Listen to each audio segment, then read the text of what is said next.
Alors, donc j'ai surtout donné quelques éléments amont, donc du côté plutôt géologique, sismologique, sur finalement les différents cas qui vont être examinés par les conférenciers.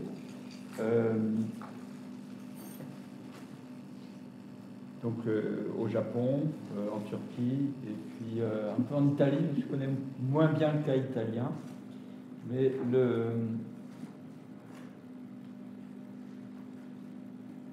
et en fait, finalement, ça démarre ou pas, ça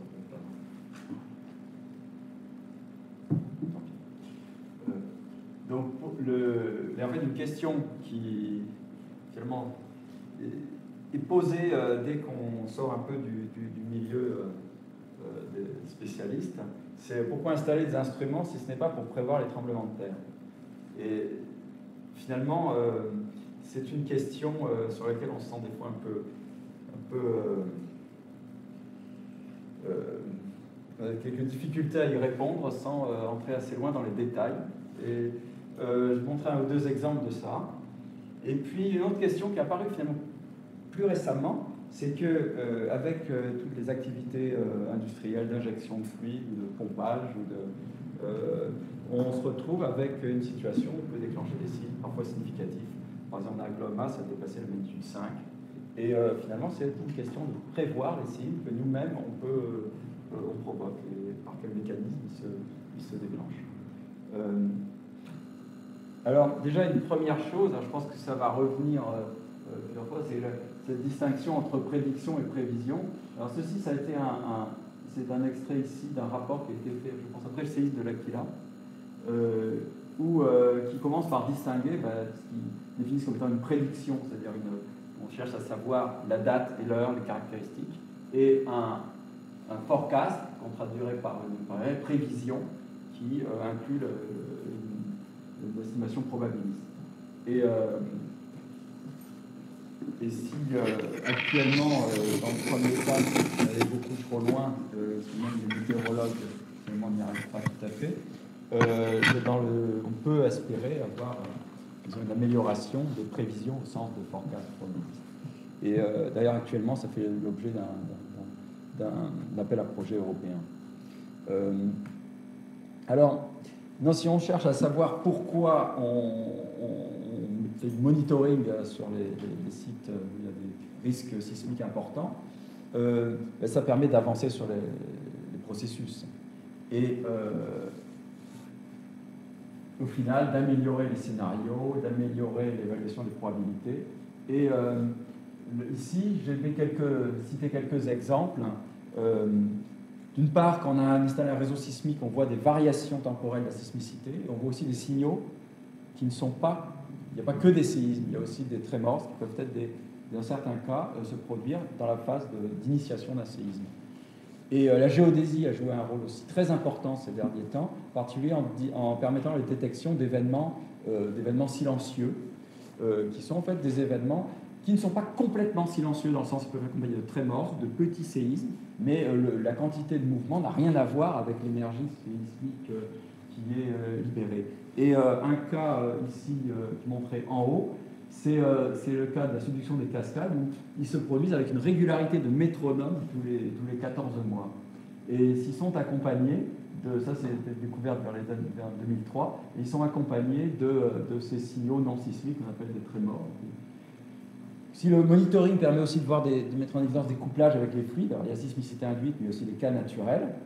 Et puis aussi, ça impacte directement les scénarios, de savoir si une zone de faille est bloquée et va accumuler avec le mouvement des plaques du chargement élastique susceptible de libérer pendant un séisme, ou si, en partie ou totalement, elle glisse à la même vitesse que les plaques, et à ce moment-là, elle n'a pas de raison de provoquer de très gros séismes. Et un autre point est que si on a des systèmes de monitoring, on peut regarder aussi, si on fait aussi des campagnes avant et après les séismes, acquérir des données qui peuvent être extrêmement importantes. Et l'exemple que donné, c'est celui du séisme de Tohoku de 2011, sur lequel Xavier va revenir. où en fait, avant ce séisme, la possibilité qu'on ait, pendant un grand séisme de subduction, une rupture qui aille jusqu'à la fosse de subduction, est-ce qu'il y a une pointeur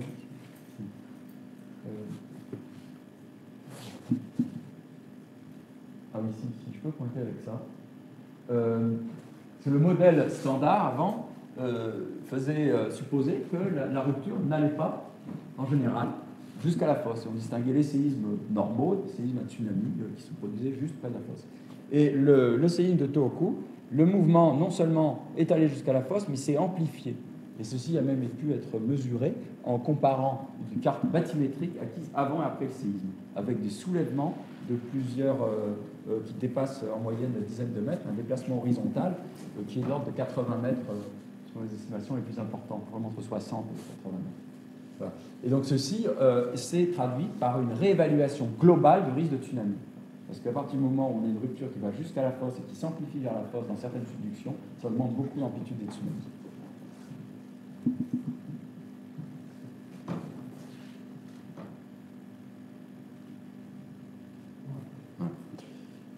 Bon. Après, d'autres, ça c'est peut-être un petit peu trop technique, mais ces études, les forages en particulier, permettent d'avoir une meilleure connaissance de l'état de contrainte et des propriétés mécaniques des failles. Et en l'occurrence, ici, pour le cas de Tohoku, la mesure du coefficient de frottement sur le plan de subduction, sur la faille qui a bougé, et on se retrouve avec des coefficients de frottement qui sont le 10e de ce qu'on a normalement dans les roches. Et donc le séisme, il est traduit par une libération presque complète des contraintes jusque dans la fosse. Mais le fait que ça se produise jusqu'à la fosse n'était pas quelque chose qui était couramment admis avant, ça puisse se produire, n'était pas considéré généralement dans les scénarios. Et alors, une chose aussi, c'est cette régularité de ces événements de glissement lent. Ces événements qui se produisent en profondeur. Ici, si je reprends ce schéma, ils sont ici dans cette zone-là.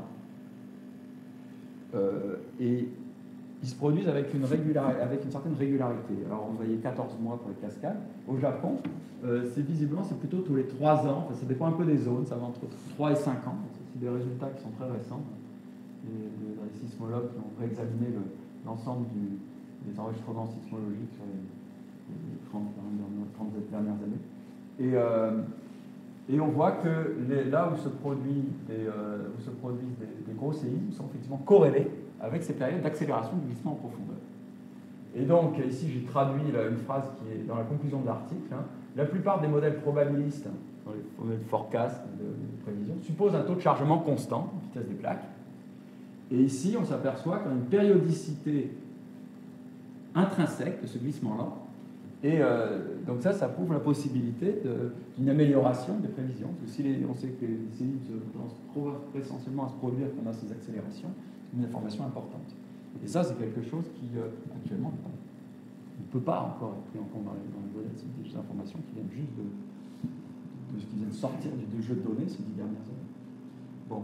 Et donc, du coup, ça amène une situation où, finalement, non seulement il y a les séismes, mais il y a aussi ces glissements lents, dont on connaît l'existence depuis plus d'une quinzaine d'années, et qui se produisent sur les mêmes failles. Et ici, nous avons, des fois, ils se produisent même sur des segments qui ont rompu. Et après que le séisme se soit produit, la faille continue de bouger. Et ça s'est produit sur le séisme de 1944 sur la faille nord-anatolienne, 1999 sur la faille nord-anatolienne ici. Et on se demande ici, là où on attend le prochain séisme, celui d'Istanbul, le gap sismique d'Istanbul, est-ce qu'on n'a pas une zone qui serait en glissement lent dedans? Et si on regarde la sismologie, les distributions de sismicité, ce que l'on voit, c'est qu'on a une distribution qui n'est pas du tout... les séismes sont bien le long de la faille, majoritairement, mais on n'a pas une distribution qui est uniforme. On a des zones, ici, on a une sismicité importante, une sismicité beaucoup plus faible, et ici, on a une sismicité qui est autour d'une zone. Alors, cette zone-là, c'est une zone qui est probablement bloquée, et on a des séismes autour, parce que c'est une zone de transition. Ici, on a une zone dont les sismologues qui sont auteurs de cette étude pensent que c'est une zone qui est avec une composante de glissement lent, qui déclenche beaucoup de petits séismes. Et ici, on aurait une zone qui serait complètement bloquée. Alors, maintenant, pour essayer de prouver ça en mer, là où on ne peut pas utiliser des méthodes de géodésie genre GPS, ça reste difficile. mais la sismologie, la géodésie sous-marine commence à se développer, et on a déposé, il y a ici 2 expériences qui ont été réalisées, et ces expériences, c'est donc 2 expériences de géodésie acoustique, ici dans la zone qui est supposée en crypte, dans la zone qui est peut-être bien bloquée, et ici par une collaboration entre la Turquie et le Japon, ici une collaboration entre l'Europe et une collaboration européenne avec la Turquie. Et ici, les résultats préliminaires indiquent effectivement qu'on a probablement du glissement lent ici, et on ne voit pas de glissement lent, on ne va pas le détecter là. Donc on a une certaine complexité de la zone de mer de Marmara. Et donc si finalement il y a 10 ans, enfin plus de 10 ans maintenant, en 99, la conclusion est que bon, c'est vraiment un endroit où la probabilité de séisme est élevée, très élevée, parce que c'est le seul endroit de la faille nord-anatolienne qui n'a pas eu de rupture depuis plus d'un siècle. Et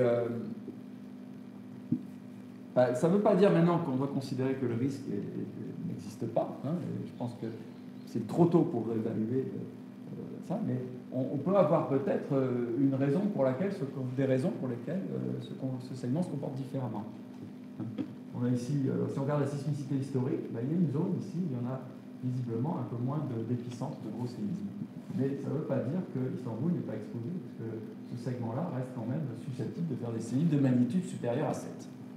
Mais alors c'est vraiment un cas où est-ce qu'à ce stade, on doit en tenir compte dans les scénarios. Une crainte qu'on peut avoir, c'est que des gens se saisissent du fait qu'il y a une publication qui dit que le segment d'Istanbul n'est peut-être pas bloqué, pour dire « Ah ben voilà, on arrête tout ». Et ça serait un gros problème, je pense. Parce que donc c'est tant que et alors ça fait un peu le pendant de la situation au Japon, où dans une zone qui avait supposé peu bloquée, pas susceptible d'avoir des séismes supérieurs de magnitude supérieure à 8, eh bien sont arrivés de plus en plus des indices qui montraient que la zone était bien bloquée et était capable de faire des gros tsunamis. Et ça n'a pas été pris en compte. Là, on est dans une situation, on se dit, finalement, la zone, elle n'est peut-être pas tant bloquée que ça. C'est un peu la situation symétrique. Mais ça ne veut pas dire qu'il faut... le risque reste quand même élevé, et dans une situation où, d'autant plus que ici on a la démonstration qu'on peut avoir une rupture sur un séisme, sur une section, une rupture sismique sur une section aussi en mer, où on suppose qu'il peut y avoir un glissement. Bon, alors un autre point est le couplage avec les fluides. Et alors c'est là où je vais parler un tout petit peu de l'Italie. Alors ça, c'est une crise qui a dû se produire dans les années 90 sur dans la série dans le nord des Apennins, dans le Bria Marsh Earthquake Sequence. C'est une zone où on suppose qu'il y a des hautes pressions de fluide en profondeur, et un séisme ici a déclenché ici une migration de fluide et toute une série d'aftershocks qui sont liés au fluide. Et en fait, dans le système des Apennins, il y a visiblement des relations assez fortes entre des migrations de fluide et les séismes. Et bon, je ne sais pas si... I don't know whether you will talk about this problem of fluid coupling in the Aquilab, but I think that in the Apennines, it's one of the places on land, on Earth, when there is some evidence for coupling between fluid flow in the crust and seismic activity. I think it's one of the main. And that makes the situation maybe interesting in terms of forecasting, but also more complex. We saw first time there in Mount Pennino. That's the fault of the 1997 earthquake. Yes. So the migration fluids were clear. And so there's this problem of ce que je veux dire, c'est que le couplage avec les fluides existe, ça peut être utile éventuellement, parce qu'on peut avoir des précurseurs qui sont liés au fluide, mais ça rend le système en fait plus compliqué, et donc ce n'est pas nécessairement plus facile de faire le prévision. Déjà, une façon d'aborder, c'est de regarder les problèmes de sismicité induite, qui eux sont liés au fluide, et sur lesquels on peut éventuellement faire des expériences. Ça pourrait être un moyen d'avancer sur ce problème. Donc c'est un exemple de manip qu'on a fait dans la région, au LSBB vers Apt. Voilà. Donc, en résumé, bon, je dirais que l'intégration des connaissances nouvelles sur les séismes conduit épisodiquement, comme les séismes, chaque fois qu'il y a un très gros séisme, ça produit finalement quelques changements dans la façon de voir. Des révisions en profondeur des scénarios et même des méthodes utilisées pour évaluer les aléas. Et que dans un tel contexte un peu mouvant, le besoin d'anticipation peut conduire à de sérieux malentendus. Et que finalement, plutôt que de donner l'heure, la date et le lieu des séismes, la stratégie est évidemment de réduire la vulnérabilité et de développer des systèmes d'alerte précoce. Mais après, il y a la question de dimensionner les efforts par rapport aux risques et aux aléas. Bon. Et donc maintenant, je vais pouvoir passer la parole à Michel Pichon. Bien, je n'étais pas très sûr de la raison pour laquelle Pierre me demandait de venir ici, parce qu'en fait, il a beaucoup travaillé sur toute la question du séisme du Japon et il aurait pu en parler parfaitement à ma place. Il a fait des exposés. D'ailleurs, je lui ai emprunté quelques diapositives d'un de ses exposés. Pour ma part, j'ai été impliqué avec toute mon ancienne équipe, dont Pierre faisait partie, à des programmes de coopération avec le Japon depuis longtemps, depuis en fait 1976. Donc, vous voyez, et j'ai été impliqué dans cette affaire du séisme de Tohoku et des problèmes de la centrale, parce que de la centrale de Fukushima et du grave accident nucléaire, parce que l'Académie des sciences à laquelle j'appartiens a fait une enquête en 2011 et a publié un rapport. Et en particulier, moi, j'ai rédigé la partie qui concerne ce qu'on a appelé les erreurs des Japonais. Voilà. Qu'est-ce qu'ils ont fait comme erreur grave, et sur le plan scientifique et sur le plan administratif et organisationnel. Non pas pour les embêter, mais parce que ça avait des implications pour la France. Donc la deuxième partie du rapport était ce qu'il fallait faire en France. Et puis j'ai été ensuite président d'un comité franco-japonais qui subventionnait des recherches liées à la suite de l'affaire de Fukushima, de ce séisme et puis de la centrale nucléaire de Fukushima. Donc voilà quelle était mon application. Honnêtement, depuis 2014, je n'ai plus travaillé sur la région, et comme en ce moment je travaille sur un article sur la Méditerranée orientale, la géologie de la Méditerranée orientale, j'ai pas eu le temps de refaire des recherches sur qu'est-ce qui s'est passé depuis 2014 dans ce domaine. Donc je dois dire honnêtement que mon analyse s'arrête à 2014 et depuis j'ai juste regardé rapidement les choses, mais je n'ai pas eu le temps de vraiment faire une recherche dessus.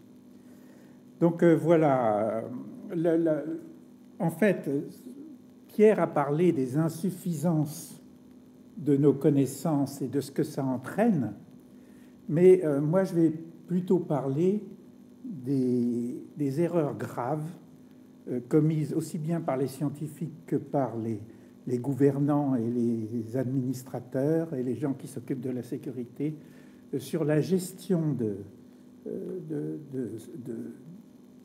ces connaissances et sur ce qui est très, très spectaculaire au Japon, sur le fait qu'ayant fait une interprétation qui peut-être était raisonnable à l'époque, ils se sont entêtés pour préserver cette interprétation, quelles que soient les nouvelles informations qui venaient, qui étaient en contradiction très profonde avec ce modèle.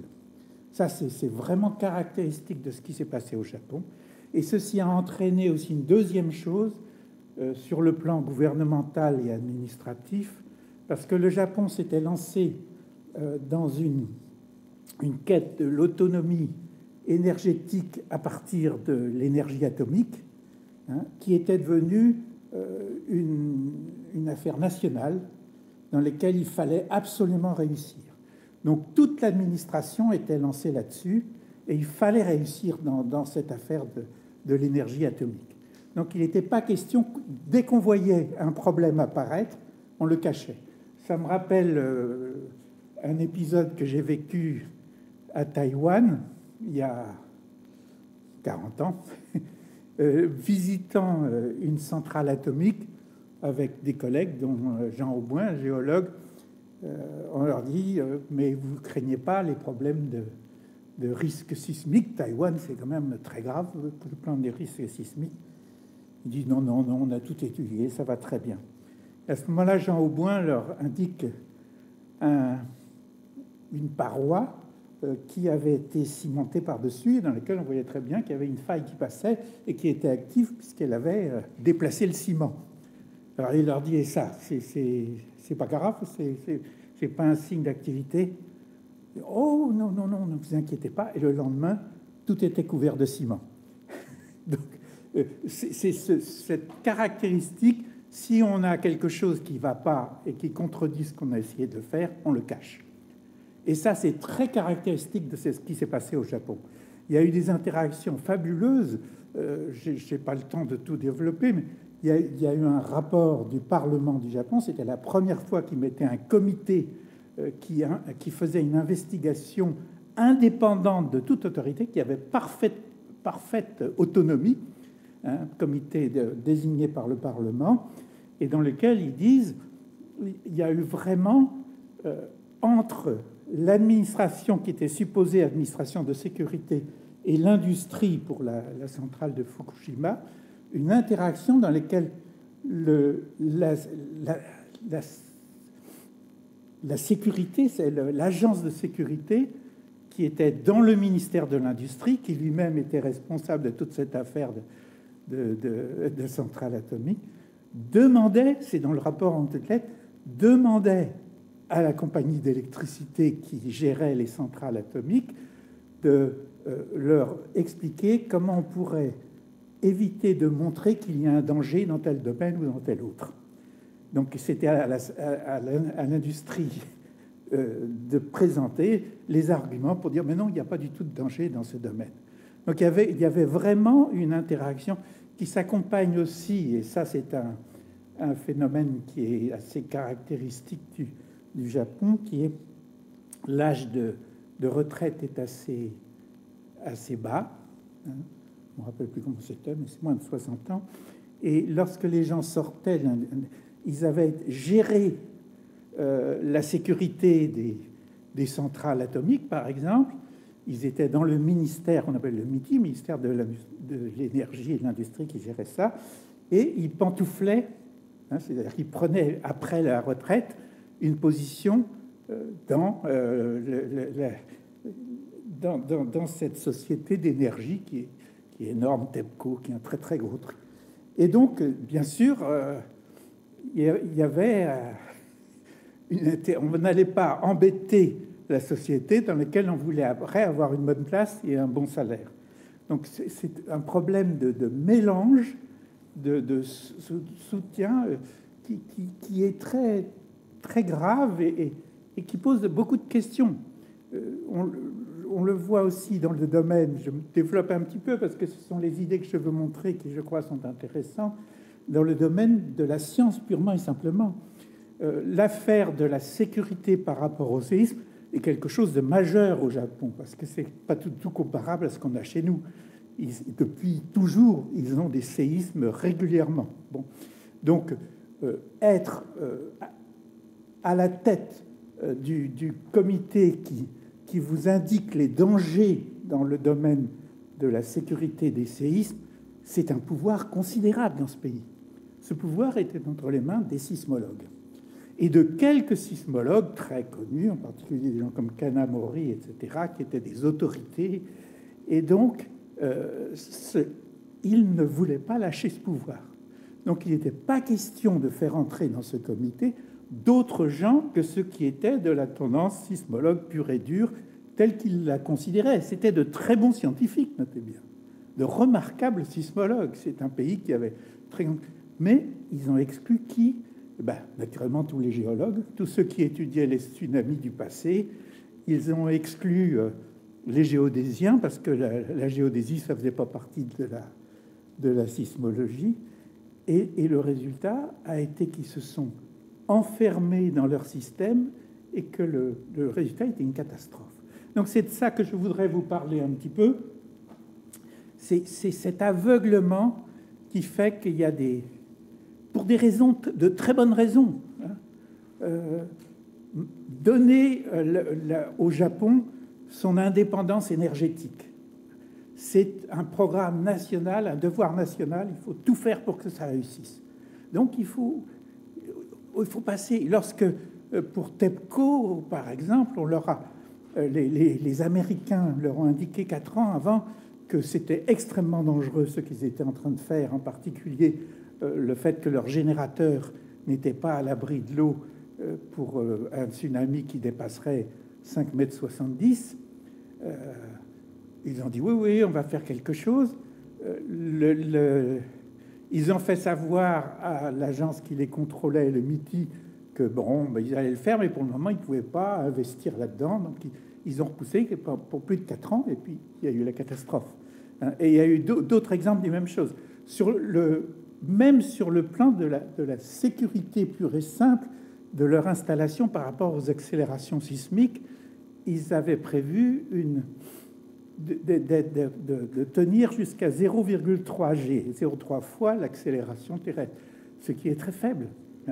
Et donc, de fait, avant même qu'il y ait le tsunami, il y a des indications, dit le rapport, que le système a lâché, la centrale a lâché en réponse aux accélérations, et il y a des fuites de gaz radioactifs qui ont commencé avant même que le tsunami arrive. Donc, vous voyez, ce sont des choses très graves qui ne sont pas liées seulement à l'insuffisance de la connaissance, mais à un certain aveuglement lorsqu'on s'est mis dans une certaine voie et qu'à partir de là, on commence à écarter tout ce qui gêne parce qu'on a un objectif, on a un modèle, on a quelque chose dans lequel on va. Voilà, c'est ça la philosophie de ce que je veux vous montrer un petit peu. Bon. Alors, donc, l'objet, bien sûr, derrière tout ça, c'est le très grand séisme de Tohoku, que les Japonais maintenant appellent le grand tremblement de terre de l'Est. Bon. Magnitude 9. Alors, j'ai tous ici, je suis sûr, capable de dire que magnitude 9, c'est une échelle qui est logarithmique. Et en fait, au point de vue énergie, entre magnitude 9 et ce qu'ils avaient prévu, maximum 7,9, il y a une échelle d'environ un peu plus de 30 en énergie. 30 fois moins d'énergie que ce qui est de fait arrivé. La hauteur maximale du tsunami prévue pour la centrale de Fukushima, c'était 5,70 m. Et alors, ils ont vraiment fait au ras des pâquerettes, ils ont mis 6 mètres comme niveau, et ils ont installé leur centrale, ils ont creusé pour mettre leur centrale, parce c'était à 30 mètres, ils ont creusé pour la mettre à 6 mètres, de manière à avoir le minimum de distance entre la mer, où ils avaient besoin de puiser l'eau pour le refroidissement, et la centrale. Donc, comme là, le tsunami est monté à ce qu'on appelle le run-up, c'est la vague monte jusqu'à cette hauteur-là, parce qu'elle est accélérée, est montée jusqu'à 14 mètres. Vous voyez le résultat. Bon. Décès, environ 20 000. Pourquoi environ? Parce que là-dessus, il y a 4500 personnes qui sont disparues. Voilà. Et sur les 20 000, on estime qu'il y a plus de 96% qui sont morts noyés. Donc c'est le tsunami, c'est essentiellement le tsunami. Coût 300 milliards de dollars environ. Là-dessus, il y a probablement 200 milliards pour la centrale. Parce que le refroidissement, évacuer la centrale et décontaminer, c'est de l'ordre de 200 milliards de dollars. Alors, j'ai pris ça parce que il se trouve que je lis le New York Times, j'ai remarqué ça il y a quelques mois. Hein, il vient d'y avoir quelque chose qui est très important, c'est que les gens qui étaient autour de la centrale et qui ont été évacués font des procès maintenant. Et le premier procès vient d'être décidé, le résultat, et le résultat de ce procès est que et le gouvernement et la compagnie d'électricité TEPCO sont condamnés. Et le tribunal considère que non seulement l'accident était prévisible, première chose, ils auraient dû le prévoir, mais il aurait été possible d'éviter l'accident nucléaire, sans difficulté. Bon. Donc ils disent faute grave et de la compagnie et du gouvernement qui était parfaitement au courant de ce que faisait la compagnie et qui donc est totalement impliqué dans cette affaire. Vous voyez que ça va très loin parce qu'il y a des dizaines de procès qui sont encore en cours et on voit ce que ça implique. Vous voyez aussi le choc que ça représente pour le Japon, hein, qui est une société assez très hiérarchisée, dans lequel il y a des objectifs de consensus qu'on passe et tout, et qui brusquement, tous les gens qui étaient, depuis le gouvernement jusqu'à les niveaux de l'administration, etc., mais aussi dans le domaine scientifique, hein, les comités de prévision des séismes et tout, tout le monde est remis de manière grave en cause en leur disant non seulement vous ne l'avez pas prévu alors que c'était prévisible, mais en plus vous avez fait des erreurs graves qui ont conduit... Alors bien sûr, c'est surtout dans le domaine de la centrale, des centrales nucléaires de Fukushima, mais ça s'applique aussi pour le tsunami qui n'avait pas été prévu et pour les accélérations qui n'avaient pas été prévues à ce niveau-là. Le deuxième, c'est ce rapport de juillet 2012 qui a été donné par le Parlement national du Japon et que je vous conseille de lire si vous êtes intéressé à ces problèmes. C'est assez stupéfiant ce qui est dit. Là, je vous ai traduit une petite partie mais il faut lire ce rapport parce que ça montre le problème majeur qui n'est pas lié encore une fois à la science, mais qui est un problème humain, de structure. Hein. Je le lis quand même avec vous. Le séisme et le tsunami du 11 mars 2011 au Japon furent des catastrophes naturelles d'une ampleur qui choqua le monde entier. Pourtant, bien qu'il ait été provoqué par ces catastrophes, l'accident qui affecta la centrale nucléaire de Fukushima ne peut être considéré comme une catastrophe naturelle. Ce fut une catastrophe d'origine clairement humaine, qui aurait pu et aurait dû être prévue et empêchée. Et ces effets auraient pu être atténués par une réponse humaine plus efficace. Nous devons admettre avec tristesse que cette catastrophe fut fabriquée par nous. Chez nous, ces causes profondes se trouvent dans les conventions de base de la culture japonaise, notre obéissance naturelle, notre répugnance à questionner l'autorité, notre respect du programme adopté. Une fois qu'on a adopté un programme, il s'impose à tous et tout le monde y contribue et on ne le met plus en question. Notre tendance à suivre le consensus. Toute la société japonaise est basée sur le consensus. Je me souviens encore une fois, on se promenait et puis il y avait un magnifique autoroute, je crois que c'était du côté d'Osaka, qui avançait et puis après il y avait un espace et puis il reprenait de l'autre côté mais il n'était pas terminé. Et entre les deux, il y avait quelques maisons. Alors je pose la question, pourquoi c'est arrêté? Parce que les gens dans la maison refusent de partir. Mais tant qu'ils n'acceptaient pas de partir, l'autoroute était arrêtée. Il faut qu'il y ait une pression morale pour obtenir le consensus et pour aller jusqu'au bout. Notre répugnance à questionner l'autorité, notre respect du programme adopté, notre tendance à suivre le consensus et notre insularité. C'est vrai que la culture japonaise se caractérise par le fait, et ça continue à être maintenant. Vous savez, elle refuse l'immigration. Ils ont une notion d'identité extrêmement forte. Et souvent, j'ai eu des discussions avec mes amis japonais, c'est japonais, japonais, japonais. Voilà, on vit dans notre monde et on n'a pas besoin des autres. En fait, notre culture est supérieure à celle des autres. Alors, je voulais commencer par ça parce que c'est dans ce contexte que je voudrais regarder un peu maintenant les problèmes. Donc, c'est la subduction, je ne vais pas insister là-dessus, il y a 55 000 km de zones de subduction, et dans ces zones de subduction, elles vont entre 2 et 12 cm par an, eh bien, elles accumulent une grande quantité d'énergie élastique qui se dépense. Et toute la discussion qu'il y a eu dans le monde scientifique, c'est est-ce que toute cette énergie élastique, finalement, va se traduire en énergie sismique, ou est-ce qu'une grande partie est perdue? Ça a été une discussion qui est depuis toujours, qu'on voit réapparaître pour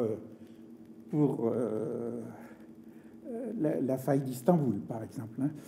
Et c'est très intéressant parce que on cherche toujours à prouver qu'il y a une grande partie qui s'en va en glissement et qu'on ne verra jamais en séisme. C'est ça le fondement de beaucoup de gens. On cherche, on va dans tous les sens pour ça.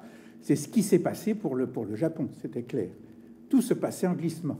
On va le voir, 5% de l'énergie depuis 100 ans sur les failles du Japon était dépensée en séisme.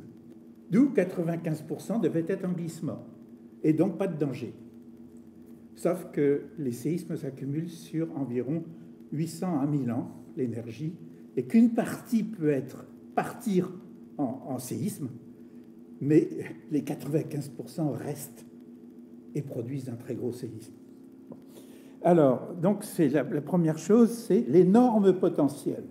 La deuxième chose, c'est le fait que les plus gros séismes qu'on connaît sont de dimensions qui peuvent atteindre 9,5, c'est le plus gros qu'on ait enregistré de notre temps. 9,5, c'est absolument gigantesque, le séisme du Chili.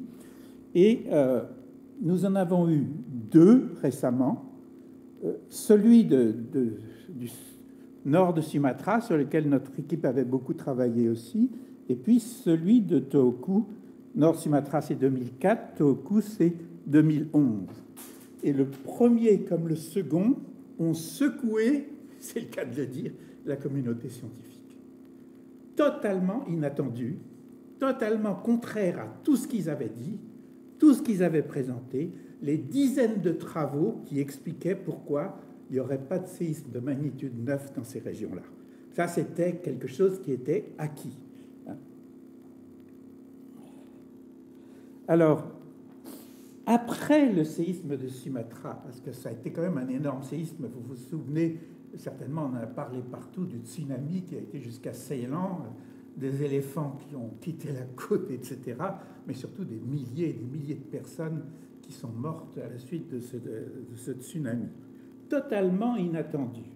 Et un sismologue américain, McCaffrey, en 2007, a fait remarquer, on dit que c'est inattendu, c'est ce que vous voyez sur cette carte, mais il montre un certain nombre d'endroits, comme par exemple Cascadia, au Canada, qui est un endroit où il n'y a pas eu de sismicité historique, mais on sait qu'il y a eu un très très grand séisme il y a à peu près un peu plus de 200 ans. Et que normalement on devrait attendre une magnitude 9. C'est énorme. Et de fait, les Canadiens, à la différence des Japonais, dans leur programme de sécurité pour le Canada, ont inclus la possibilité d'un séisme de magnitude 9 bien avant le séisme du Japon.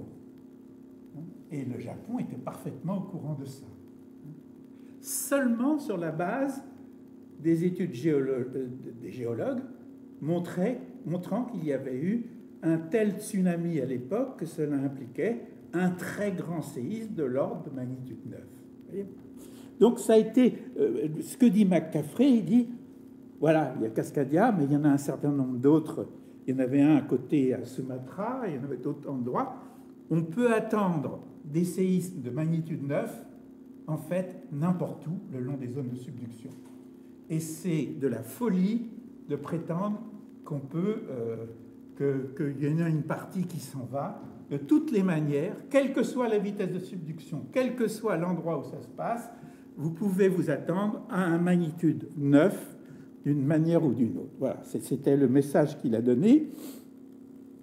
Je ne vais pas insister là-dessus. On avait des tas d'explications. Et là, on retrouve l'approche humaine. J'en prends des exemples pour expliquer que les magnitudes 9 ne se produisaient qu'en certains endroits.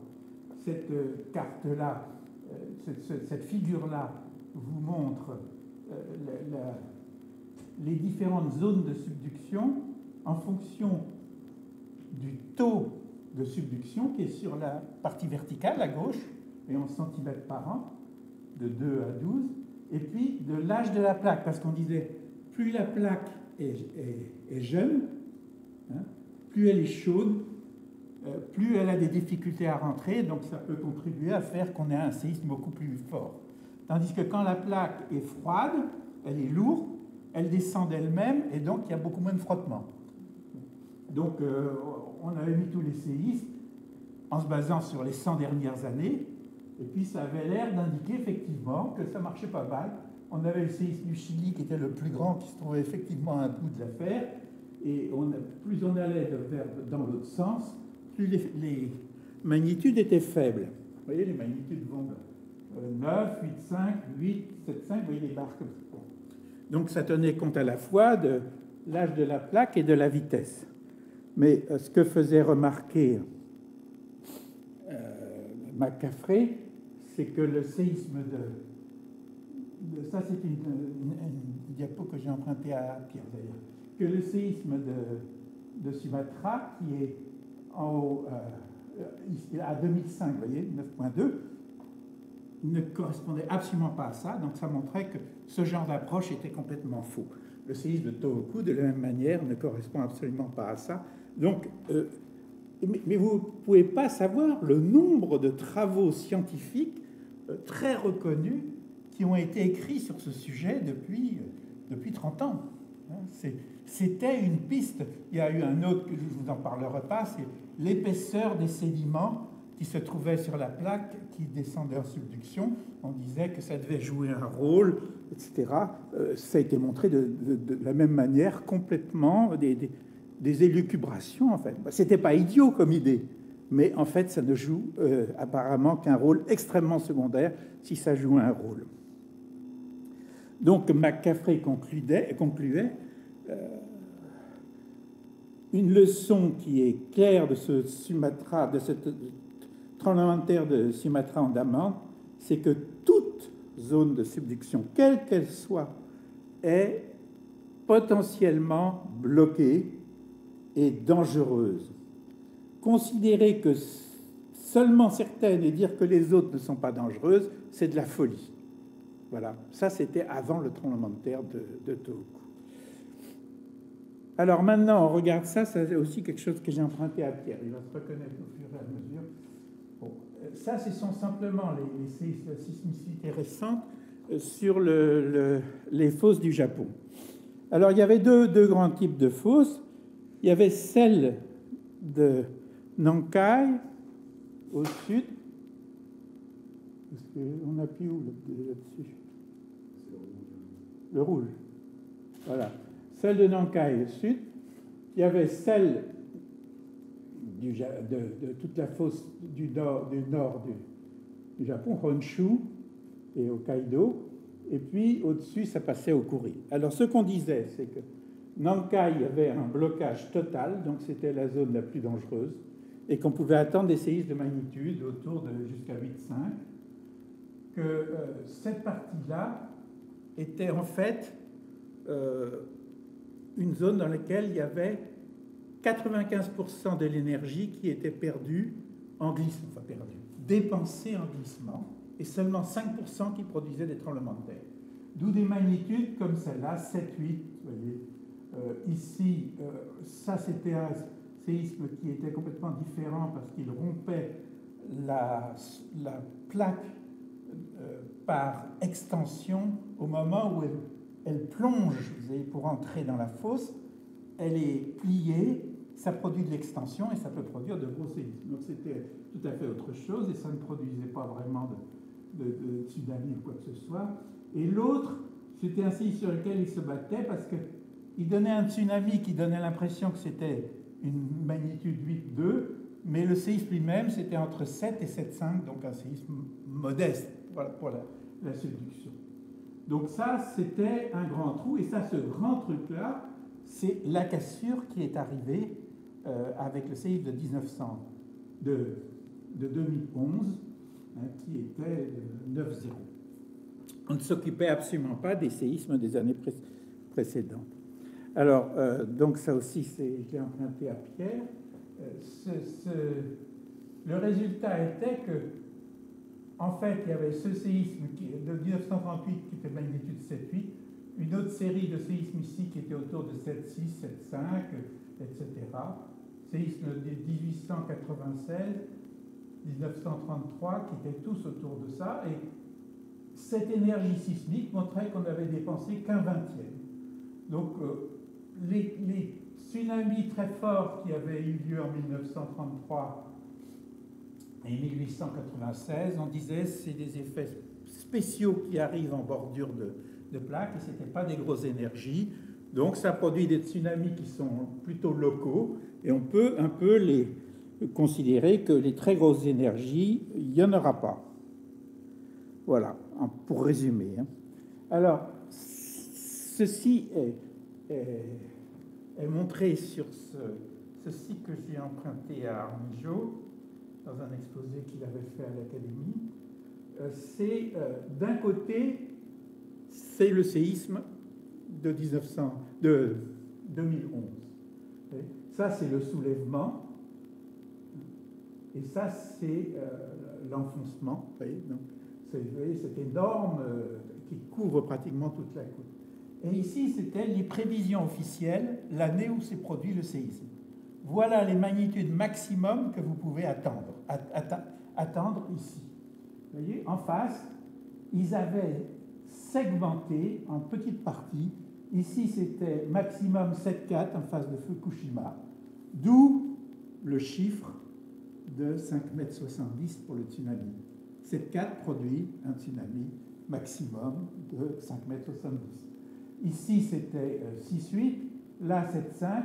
Sur le bord, éventuellement, on pouvait avoir quelque chose qui pouvait atteindre 8, et puis en haut, 7,5.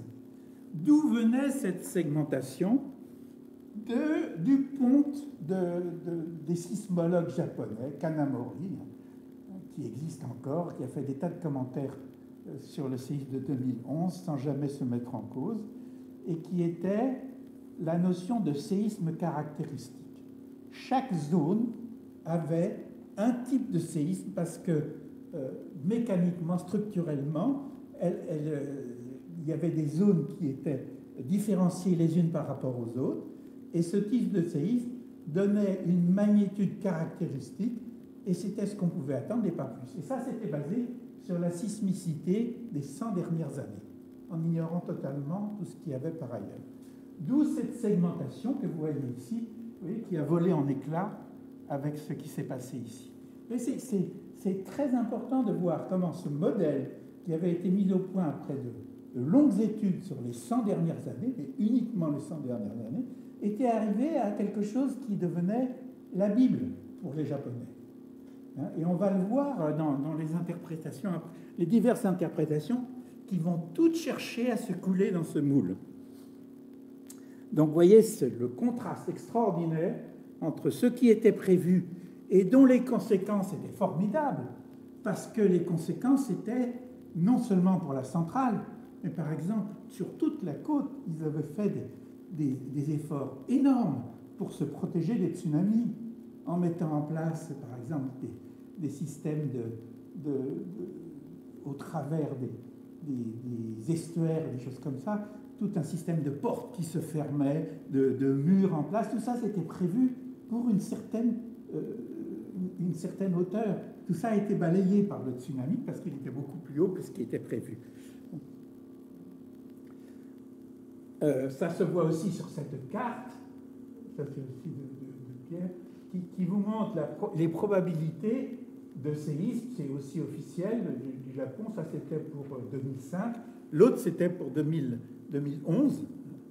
Et vous voyez qu'en rouge, c'est très forte probabilité de séisme supérieur à 6, alors que dans toute la région, on va y avoir cet énorme tremblement de terre, la probabilité était extrêmement faible. Donc, échec total dans leur... et échec ayant des conséquences gravissimes, puisque pas seulement pour la population, mais pour les centrales atomiques. Alors, regardons un peu quel a été ce séisme. Je vais aller rapidement parce que je pense que probablement vous connaissez déjà, ou en tout cas, bon, vous pouvez le trouver facilement, mais en gros, il s'est passé deux choses. Il y a eu une première rupture, qui est la rupture vers le bas. Le séisme est apparu ici, ça c'est l'épicentre, ça a lâché ici. Et puis, la rupture s'est propagée vers l'est, donc vers le bas de la plaque. Et ça, c'est la rupture en jaune. Vous voyez, donc, cette rupture-là, c'était des ondes plutôt courte période et avec une énergie relativement limitée. Au fond, c'est le genre de rupture qu'on avait eu depuis 100 ans. Il y avait toute une série de séismes de magnitude, de cette magnitude, de l'ordre de magnitude 7,5, 7,6. Voilà. S'il n'y avait eu que ça, ça aurait fait un séisme typique de ce qu'ils avaient eu et que Kanamori avait catégorisé. Mais après, à peu près une minute après, je crois, 50 secondes après, la rupture se propage vers l'arrière, vers l'est, pardon, et donc vers la partie peu profonde. Et là, l'amplitude du mouvement devient gigantesque, puisqu'elle atteint probablement 80 mètres, en tout cas plus de 60 mètres. 80 mètres dans un séisme. Hein, c'est un mouvement, donc cette partie-là semble comme ça, cette partie-là vers le haut. Hein. Énorme mouvement, gigantesque, et qui, bien sûr, dans cette partie-là, va produire un tsunami énorme, puisque ça s'accompagne d'un mouvement vertical. Hein, parce que, comme vous le savez, lorsque la plaque s'enfonce, puisqu'elle est couplée au départ, si elle est couplée, elle entraîne la partie continentale qui est au-dessus. Et elle entraîne à la fois, dans ce cas-là, vers l'ouest et vers le bas, puisqu'elle s'enfonce. Vous pouvez, en première approximation, imaginer que cette plaque qui descend ici n'est pas déformée, ou très peu déformée, hein, pour l'essentiel. Donc c'est la plaque au-dessus qui va subir toutes les déformations, la plaque japonaise. Elle va à la fois être transférée latéralement, donc comprimée élastiquement, hein, dans le sens est-ouest, et puis descendre. Descendre dans la partie qui est vers la mer, vers la fosse, et au contraire monter, puisqu'elle est comprimée, dans la partie qui est sur le continent. Ce qui fait que quand il y a la rupture, ça fait le mouvement inverse. Donc le bord du continent s'enfonce, il est descendu de certains endroits, plus de 1,20 m, ce qui accentue bien sûr l'effet du tsunami. Puisque vous descendez d'un seul coup de 1,20 m, mais le tsunami, lui, il garde la hauteur qui est liée au niveau de la mer, qui ne bouge pas. Oui ? Vous parlez du glissement relatif entre les deux plaques, c'est 80 mètres 80 mètres, oui. C'est le maximum. Il y a d'autres gens qui disent que c'est peut-être pas plus de 60 mètres. Mais tout le monde est d'accord pour dire que ça a atteint sur le bord environ au moins 60 mètres à certains endroits.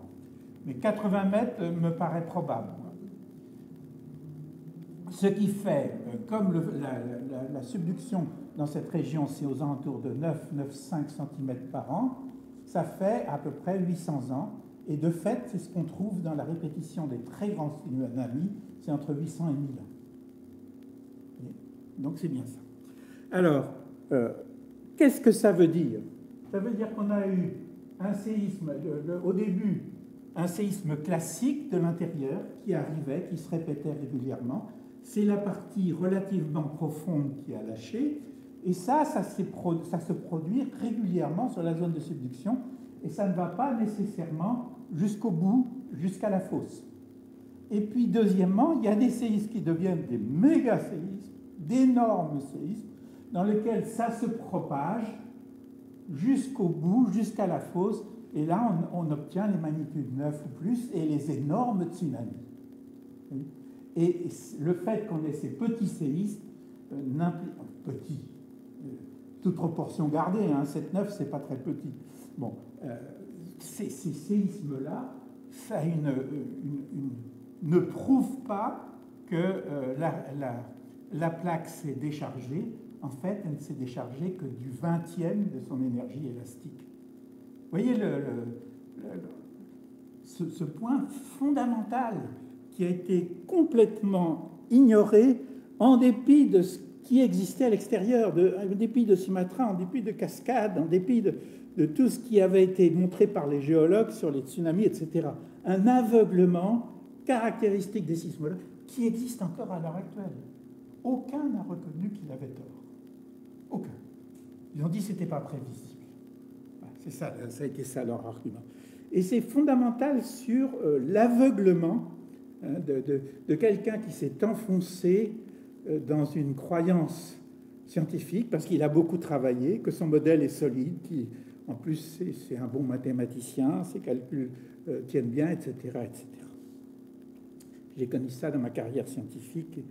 Et vous savez, quand on découvre brutalement que quelque chose qu'on avait fait très soigneusement et tout était correct, en fait, était faux, ça fait un sacré choc. Il faut l'accepter. Ou alors, séisme énorme, accélération, vous voyez, pendant le séisme qui dépasse 1000 Gales, c'est-à-dire plus que l'accélération terrestre. Hein, ça a dépassé 1 G sur une bonne partie ici, alors qu'on n'est quand même pas du tout sur... La rupture s'arrête à peu près au niveau de la côte. Elle va de la côte à la fosse ici. Et puis des soulèvements énormes qui ont atteint, ici la hauteur d'eau a atteint 10 mètres, plus de 10 mètres sur 300 km de long. Ça, c'est la hauteur d'eau au rivage. Parce qu'il y a deux choses dans le tsunami, ce qu'on appelle la hauteur d'eau au rivage, et puis la hauteur d'eau qu'ils appellent run-up, celle qu'elle va atteindre à terre, hein, et où l'eau va continuer avec son inertie, et elle va monter beaucoup plus haut. Ici, elle va monter à 40 mètres. Hein, on a pas mal d'endroits. Alors, les mouvements énormes, ça c'est vu par le GPS, vous voyez, c'est des mouvements qui atteignent 5 mètres en horizontal, 1 mètre en vertical. Je vous ai dit 1,20 m le maximum. Et puis, ce que vous a montré Pierre tout à l'heure, qui a été vu ici, c'est que ceci implique, ce qu'on a découvert sur le bord de la fosse, implique un mouvement total de 80 mètres de glissement pendant le séisme. Donc, énorme glissement.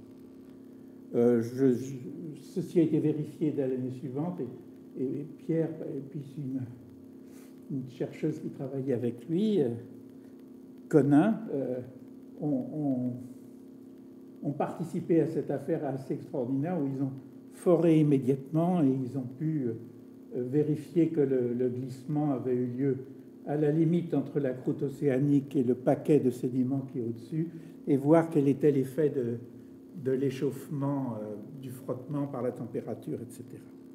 Le glissement se voyait ici, vous voyez, dans la pose, c'était ici le glissement, la partie au-dessus et dans le forage. Bon, j'insiste pas là-dessus. Donc, j'en viens donc aux erreurs et à l'aveuglement. D'où viennent ces erreurs dans l'évaluation dans le risque? Premièrement, et là ça a été caricaturé au Japon, une approche monodisciplinaire exclusivement sismologique. Et en plus dominée par une école de patrons très calée, très remarquable. Kanamori est devenu professeur au Caltech, c'est vraiment un grand bonhomme, mais qui ont imposé leur manière de... Il était impensable de sortir du système qu'ils avaient présenté. Des séismes caractéristiques et du fait qu'il y avait 95% qui se perdaient en glissement. Donc c'est la première grosse erreur, c'est le monopole d'un système de pensée, si vous voulez, qui bloque tout le reste. Deuxième erreur, supposer que 100 ans de données sismologiques instrumentales permettent de décrire le régime permanent et qu'un gros séisme relâche nécessairement la totalité des déformations élastiques. Vous voyez, là, on sait maintenant que c'est 1000 ans. C'était la même chose pour Sumatra. C'est à peu près le millénaire plutôt.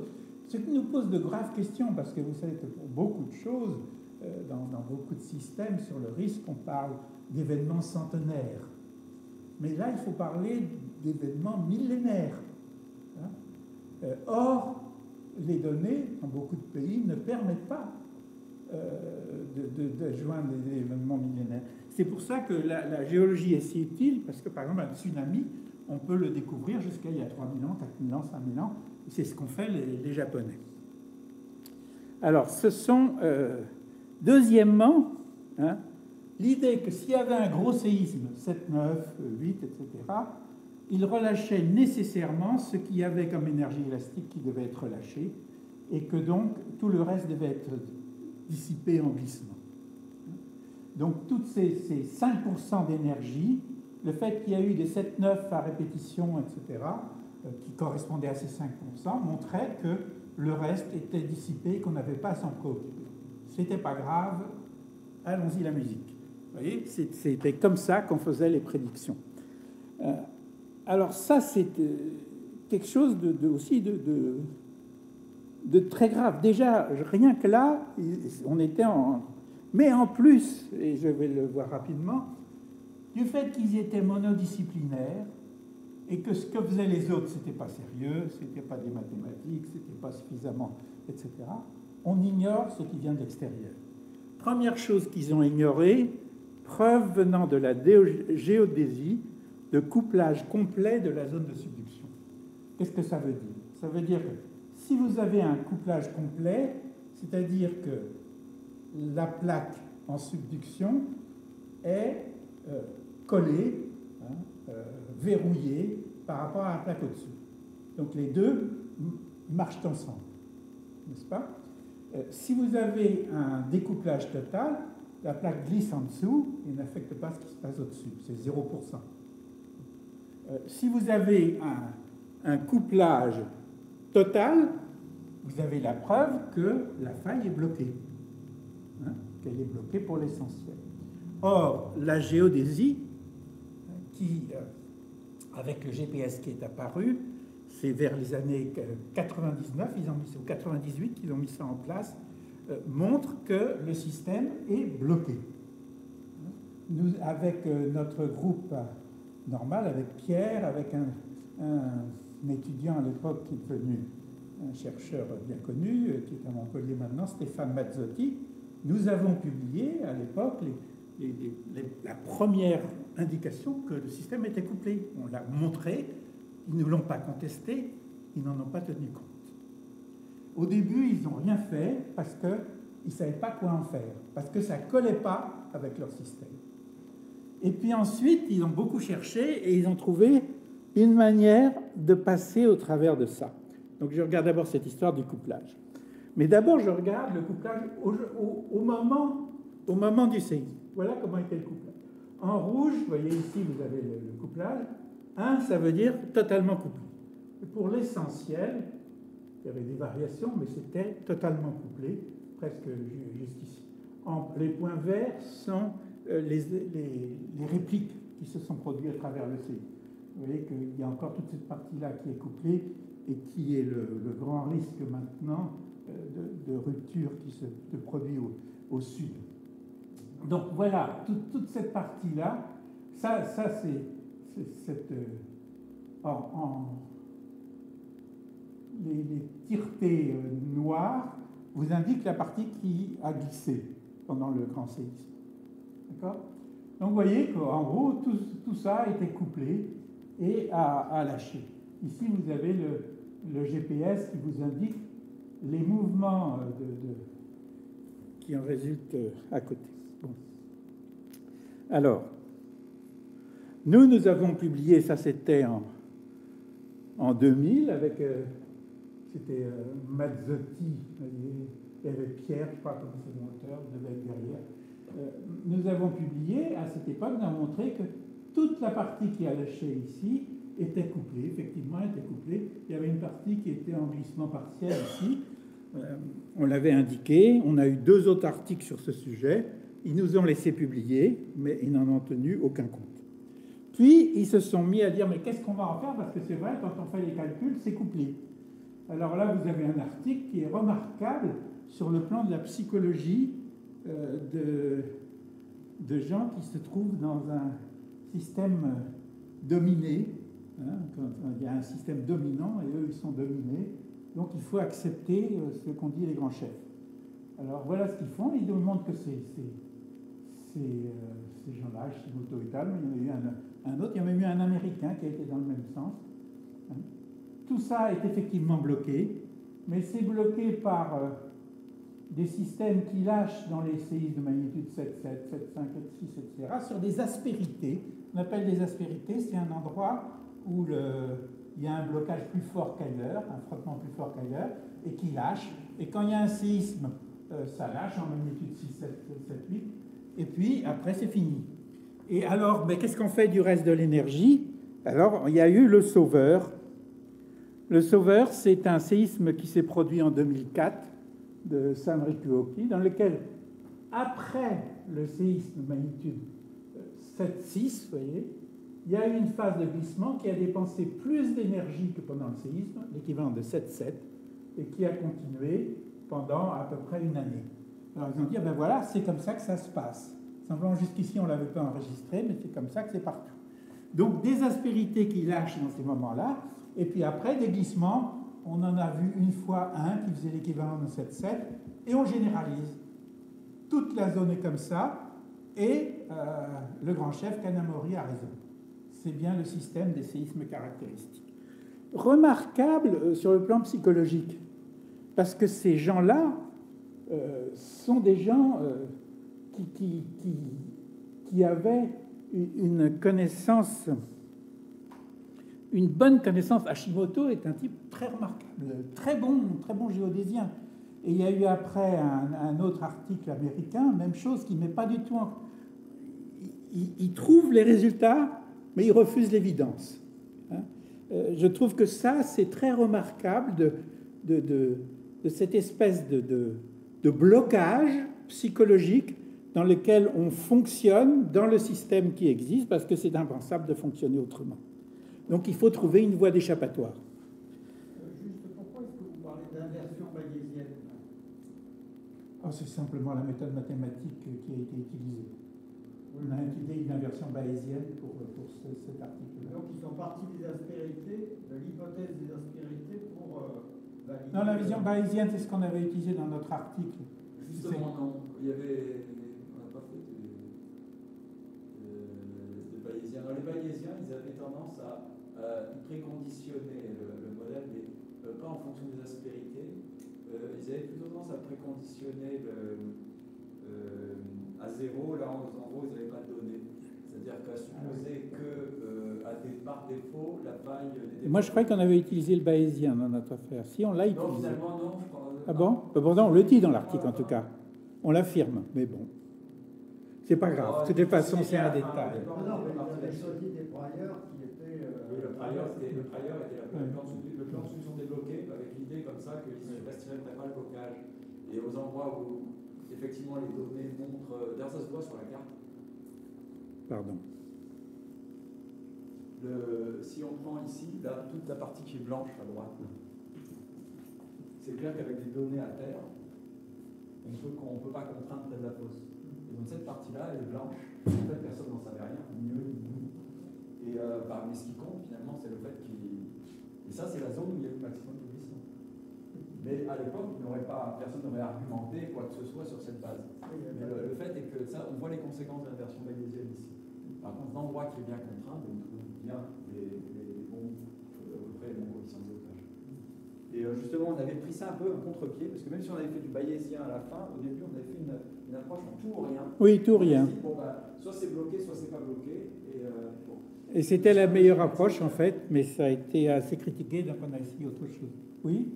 Je veux savoir comment on fait pour savoir qu'il y a un blocage total, dans la mesure où si les deux failles ne bougent pas, comment on fait pour voir qu'effectivement c'est bloqué, si c'est couplé par contre. Parce que vous dites, quand il y a couplage total, ça veut dire que les deux plaques ne bougent pas l'une par rapport à l'autre. Oui, parce que si vous aviez la plaque du dessus qui était entraînée par l'autre, puisqu'on suppose que la plaque en dessous a un mouvement continu, n'est-ce pas?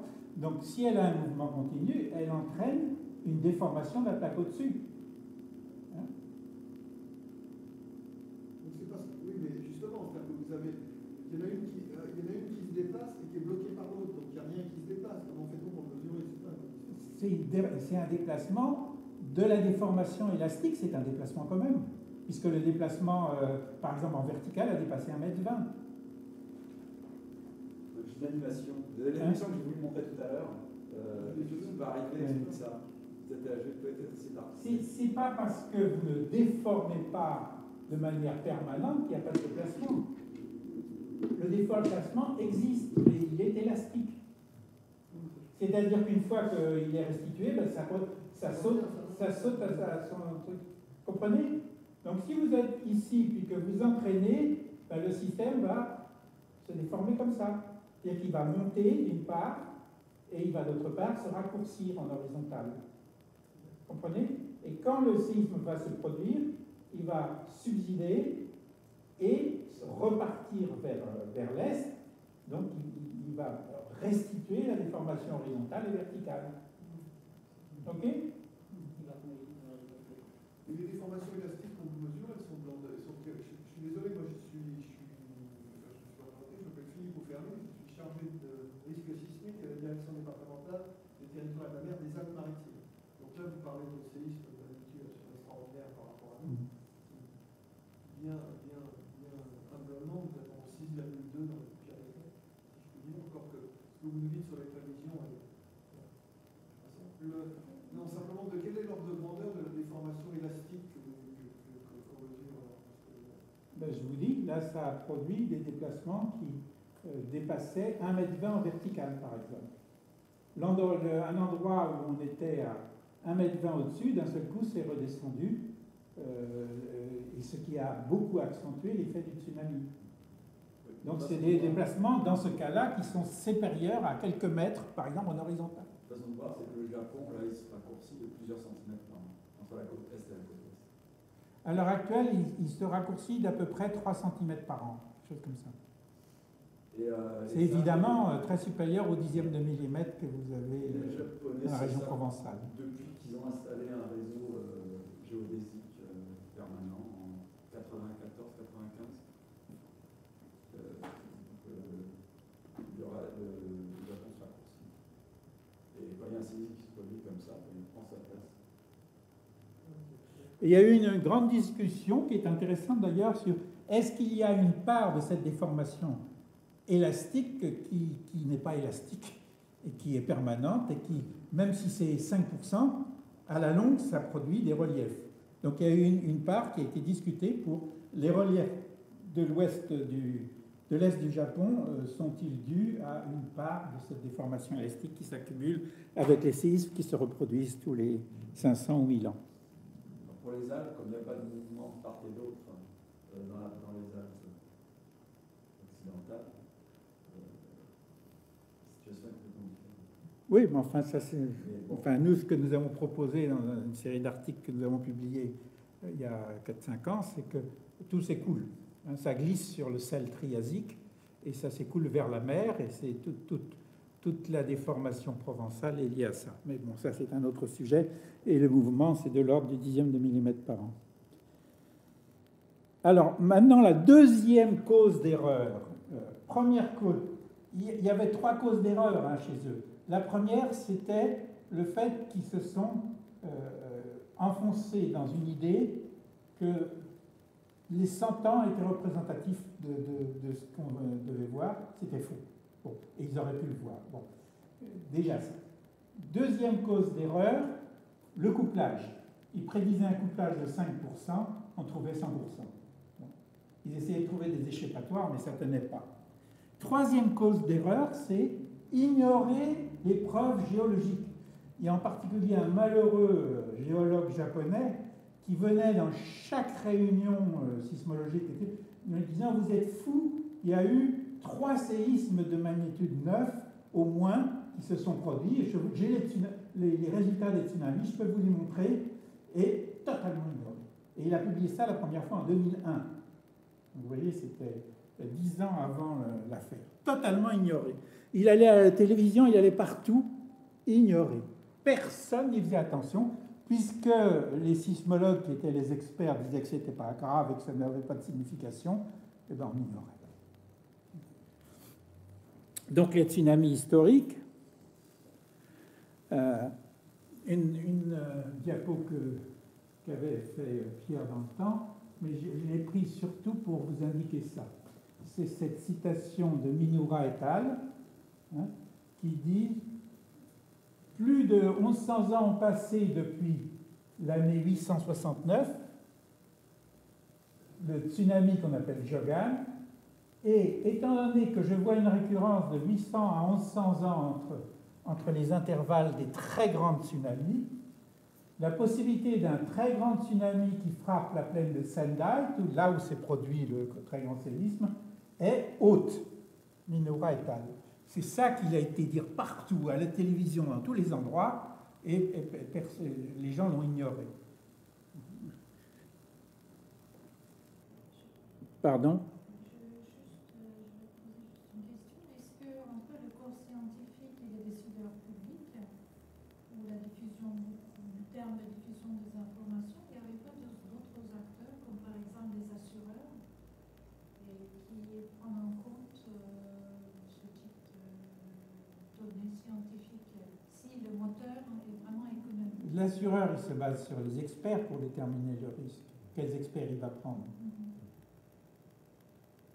Vous comprenez? C'est le problème de comment... C'est un autre problème qu'on ne peut pas développer ici, mais qui est certainement le sujet de cet institut ici.